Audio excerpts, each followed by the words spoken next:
What if the lorax was in Dragon Ball Z? So, where we left off, Goku was just heading on his way to spar with the being the lorax. And so, he flew on the Nimbus, flying as fast as possible so he could spar, because he was really excited for this spar. This was probably one of the biggest spars or fights in his life since the World Martial Arts Tournament, and because he didn't get to spar with the Saiyans. But that didn't matter because he had just landed and he was going to be able to spar with this lorax creature that he had heard so much about. And so he prepared for their fight, and the lorax just stood there making a gesture for Goku to come at him.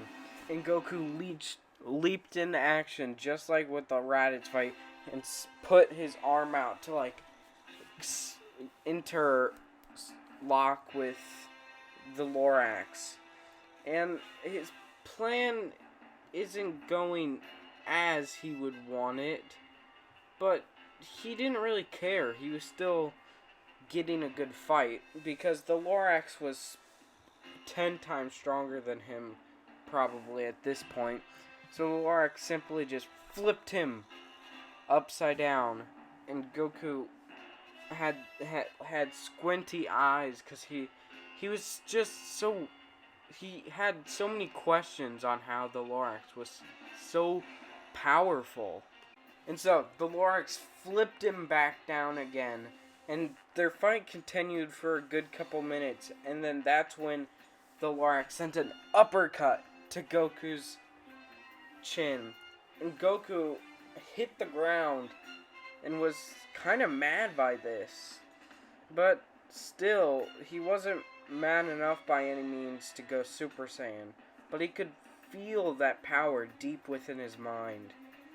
So, the fight ended after Goku and the lorax flew back because they started to feel a power level that was not above the lorax's, but definitely above Goku's and the rest of the Z fighters. And so they headed back to where the Z fighters were. And so the Z fighters would be standing there. Of course, the rest of the Z fighters that were left, which was Krillin, Yamcha, Tien, Goku, and Piccolo.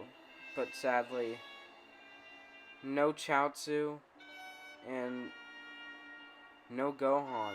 Gohan had died because of Frieza. But so they confronted this.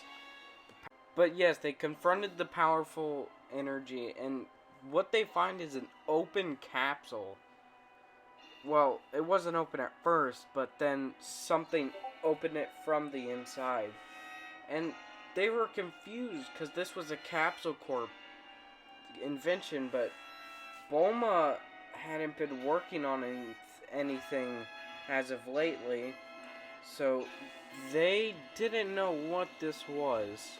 That's until an older man jumped out and had saw the lorax and started to break out in tears. And he simply said, "Lorax? The lorax, is that you? Oh, such a long time it's been." And the lorax was kind of confused because he had no idea who this was. And he shouldn't, since this guy, the Once-Layer, is from the future.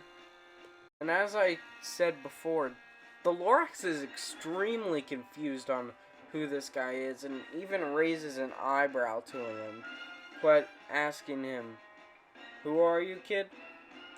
And the Once-Layer doesn't respond, but he does talk to Goku as the lorax was just really questioning on what was going on.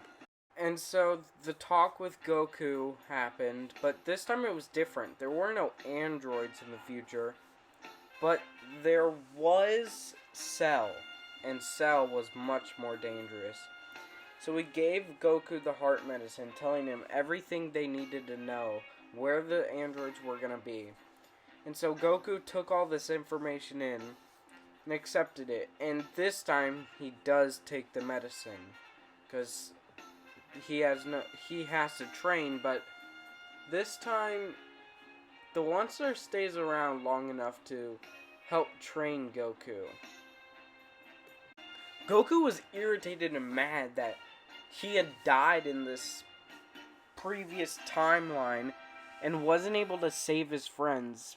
Though he doesn't have much understanding of it, he was still mad, and he got even more mad when the Onceler asked, "So you have Super Saiyan, right?" And Goku unfortunately had to say no, because he was knocked out before Super Saiyan could happen. And everyone is so worried, because if he needed the Super Saiyan to defeat what was coming, what happens?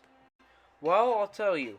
1 year passes, Goku and the Onceler train, learning the Super Saiyan. They resurrect Gohan and everyone else. They all met up. The Lorax not here, because he didn't think he was needed. And the Onceler finally noticed that Vegeta isn't here. And he was kind of actually worried, because they needed Vegeta to be alive. Because little did Goku know, but the Onceler is Vegeta and Bulma's son. And so they needed Vegeta back now, but he couldn't say anything. The Onceler thought of what to do. Well, in the city, they started looking around, trying to find the androids, and like before, Yamcha gets caught, but this time, he doesn't die, because he has an idea and kind of not detonate, but key explosion, sending the android off of him, meaning not too much of his energy got sucked away. And so they go to check it out, and they meet android 20 and 19, I believe. Yeah. And so they have that whole talk go on, and said if they wanted to fight, they'd have to go somewhere different. And so they did. They left this area. So they arrive in a rocky area, prepared to fight Android 20 and 19.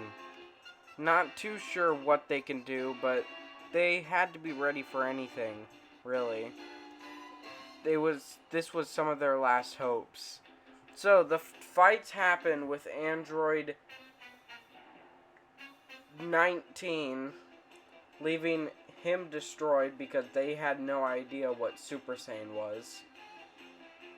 I will go through the fight though with 19. And so basically Goku turned Super Saiyan, which they had no idea about, and basically just destroyed this android. And then 20 got away. But that's where I'm going to leave it for now. Bye.